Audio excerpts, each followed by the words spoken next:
But aid for Cuba arrived from some unlikely allies. Rival newspaper publishers William Randolph Hearst and Joseph Pulitzer printed stories about the butcher Weyler.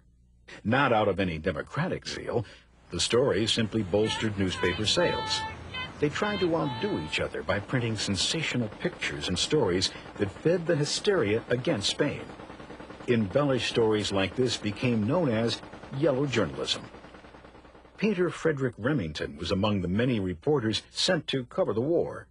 In 1897, Remington arrived in Havana to find there were no battles, no cavalry charges, and no artillery barrages.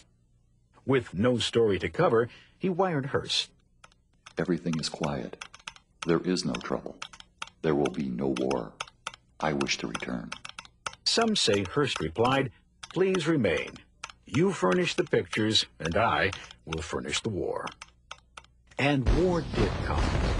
On January 25, 1898, the USS Maine steamed into Havana Harbor. Outwardly, its mission was to help quell the conflict between the Cubans and Spanish. On February 15, 1898, Captain Charles Sigsbee was in his cabin after dinner. His crew was below decks. Suddenly, an explosion ripped through the underbelly of the Maine, killing 266 men. The American headline screamed, "It was a Spanish mine." "Remember the Maine" became a rallying cry as the American public was whipped into a frenzy.